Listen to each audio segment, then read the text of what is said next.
గర్భధారణ, ప్రసూతి చికిత్స, పిల్లలకు చికిత్స వంటి అన్ని సౌకర్యాలు కలిగిన ఒక పరిపూర్ణమైన ఆసుపత్రి మన సుధా ఫర్టిలిటీ సెంటర్. ట్రిపుల్ తలాక్ దీని గురించి చాలామందికి తెలిసే ఉంటుంది.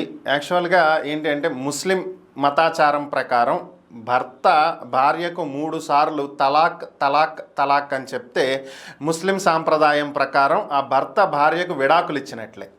ఇన్ జనరల్గా భార్యాభర్తలు విడిపోవాలంటే కోర్టుకు వెళ్ళి కేసులు వేసుకుని మ్యూచువల్ డైవర్స్కో లేదంటే కంటెస్టెడ్ డైవర్స్కో అప్లై చేసుకుని దాని తర్వాత కౌన్సిలింగ్లు పూర్తయ్యి ఏది కానప్పుడు చివరికి భరణం చెల్లించడమో మెయింటెనెన్స్ చెల్లించడం ఇవన్నీ అయిన తర్వాత ఫైనల్గా విడాకులు అనేవి వస్తాయి.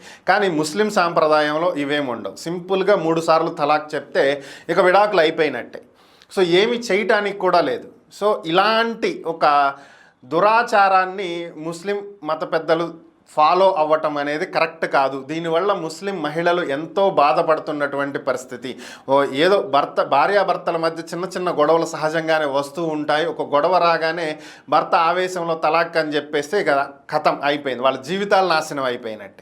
సో ఇది పరిస్థితి. దీనికి వ్యతిరేకంగా చర్యలు తీసుకోవాలి అని చెప్పి అప్పట్లో 2017లోనే కేంద్ర ప్రభుత్వం ట్రిపుల్ తలాక్ బిల్లును తీసుకురావడం జరిగింది. దీనికి సుప్రీంకోర్టు కూడా ఆమోదం తెలియజేయటం, తలాక్ అనేదాన్ని రద్దు చేస్తూ నిర్ణయం తీసుకోవటం జరిగింది. సో దీనికి సంబంధించే ఇప్పుడు కొంతమంది ముస్లిం మత పెద్దలు సుప్రీంకోర్టులో పిటిషన్ వేశారు. తలాక్ చెప్పి విడాకులు తీసుకోవటం అనేది నేరం కాదు, తలాక్ అనేది చెల్లుబాటు కాదు అని చెప్పి ఎక్కడా కూడా సుప్రీంకోర్టు నిబంధనలలో లేదు కాబట్టి అది చెప్పవచ్చు. సో కాబట్టి ఇది నేరం కింద పరిగణించకూడదు అని చెప్పి వాళ్ళు కోర్టుకు వెళ్ళినటువంటి నేపథ్యంలో దీన్ని వివరణ కోరుతూ కేంద్ర ప్రభుత్వానికి సుప్రీంకోర్టు నోటీసులు ఇచ్చింది. దీనికి కేంద్రం అఫిడవిట్ దాఖలు చేసింది. ట్రిపుల్ తలాక్ అనేది నేరమే. సో ట్రిపుల్ తలాక్ చెప్పి ఎంతోమంది మహిళల జీవితాలను నాశనం చేస్తున్నారు.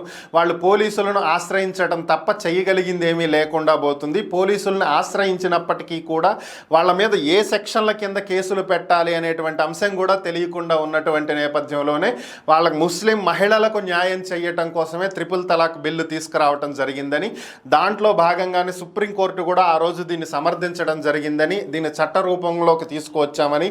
కాబట్టి ట్రిపుల్ తలాక్ చెప్పినట్లయితే అది ఖచ్చితంగా నేరమే, ఎటువంటి డౌట్ లేదు అని చెప్పి కేంద్ర ప్రభుత్వం సుప్రీంకోర్టుకి అఫిడవిట్ ఇచ్చింది. మరి దీని మీద అత్యున్నత న్యాయస్థానం ఏ నిర్ణయం తీసుకుంటుందనేది చూడాలి.